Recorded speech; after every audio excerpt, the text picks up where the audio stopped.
হুকমে খুদা নবীর তরিকা, হুকমে খুদা নবীর তরিকা সদা মেনে চলো। আল্লাহ আল্লাহ বলো বান্দা, আল্লাহ আল্লাহ বলো জোরে, আল্লাহ আল্লাহ আল্লাহ আল্লাহ। লা ইলাহা ইল্লাল্লাহ মুহাম্মাদুর রাসূলুল্লাহ।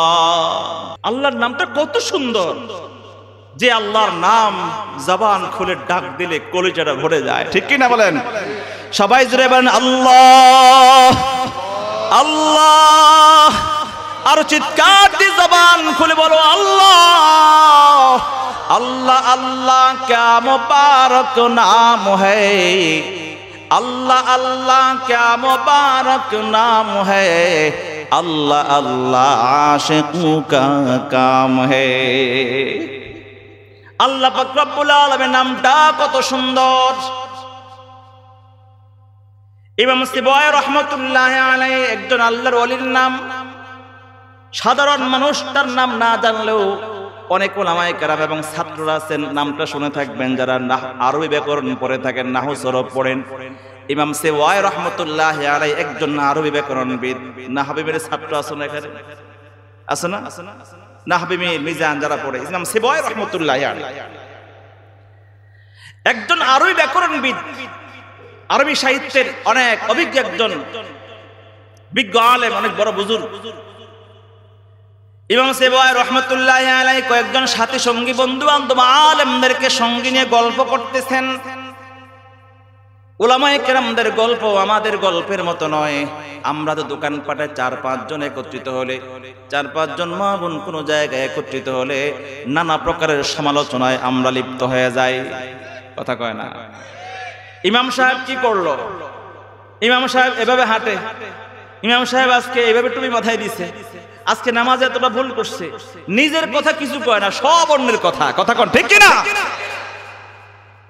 কিন্তু উলামায়ে কেরাম যখন একসাথে বসেন তারা অন্যের সমালোচনা করে না। আমাদের আকাবির বুজুর্গগণ আল্লাহর ওলিগণ যখন একত্রিত হতেন তখন তারা বিভিন্ন মাসআলা মাসাইল নিয়ে, কোরআনের তাফসীর নিয়ে ইলমি আলোচনা করতেন। ইমাম সিবওয়াই রাহমাতুল্লাহি আলাইহি কয়েকজন বন্ধুদের সঙ্গে আলাপ পরিচালিত এক পর্যায়ে একজন বলে উঠল, বলো দেখি দুনিয়ার জমিনে সবচেয়ে সুন্দর এবং প্রসিদ্ধ নাম কি? একজন বলল জান্নাত, কেউ বলল ফেরেশতা, মালায়েকা, এক একজন এক একটা নাম বলল। ইমাম সিবওয়াই রাহমাতুল্লাহি আলাইহি বলেন, আমার কাছে মনে হয় পৃথিবীতে সবচেয়ে প্রসিদ্ধ, মশহুর, সুন্দর, মজার নাম হলো আল্লাহ। এই কথা বলার সঙ্গে সঙ্গে উপস্থিত সবাই একমত পোষণ করলেন। সবাই একমত হয়ে বললেন, হে সিবওয়াই তুমি সত্য বলেছো, আল্লাহ নামের চাইতে সুন্দর মশহুর কোন নাম পৃথিবীর জমিনে নাই। আল্লাহ নামটাই সবচেয়ে সুন্দর, সবচেয়ে মধুর। একজন মানুষ যদি 24টা ঘন্টা আল্লাহ আল্লাহ বলতে থাকে তার কোনো ক্লান্তি হবে না, মজার শেষ হবে না, ক্লান্তি হবে না। এই জন্য আল্লাহর নামটা এমন, এই আল্লাহ আল্লাহ জিকির করলে রিয়াও হয় না, লোক দেখানো হয় না। কারণ আল্লাহ বলার ক্ষেত্রে মানুষের ঠোঁটও নড়ে না, জিহ্বাটা শুধু নড়ে, মুখের ভিতরে থাকে, কেউ টের পায় না। আপনি একটু আল্লাহ আল্লাহ বলে দেখেন, কেউ বুঝবেন? আপনি মানুষের সামনে দাঁড়িয়ে আছেন, রাস্তাঘাটে চলতেছেন, আল্লাহ আল্লাহ আল্লাহ আল্লাহ জিহ্বা নেড়ে নেড়ে আপনি জিকির করছেন, কিন্তু কেউ বুঝতেও পারবে না। মানুষকে দেখাবার জন্য, জিকির করার জন্য যে রিয়া হবে, রিয়ার গুনাহ হবে না। আল্লাহ নামটা তো মজার, এত মধুর, এত সুন্দর।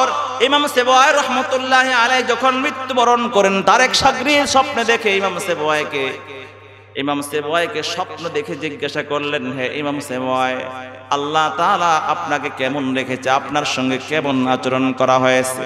ইমাম সিবওয়াই রাহমাতুল্লাহি আলাইহি বলেন, হে আমার ছাত্র, দুনিয়ার জমিনে কত আমল করেছি, আল্লাহ রাব্বুল আলামিনের দরবারে কোন আমলটা কবুল হলো, কোনটা হয় নাই, হিসাব নিকাশ তো এখনো হয় নাই, আমি জানি না।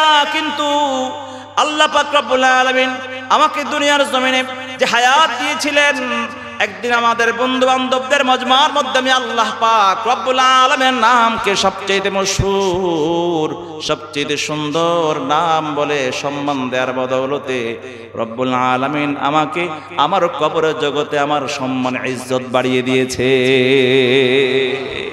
অতএব আল্লাহর নামটাকে আর বিকৃত করো না, আল্লাহর নামের জিকির করো, সুন্দর করে করে আল্লাহর নাম উচ্চারণ করে করে জিকির করো। আল্লাহ আল্লাহ আল্লাহ আল্লাহ আল্লাহ, লা ইলাহা ইল্লাল্লাহু মুহাম্মাদুর রাসূলুল্লাহ।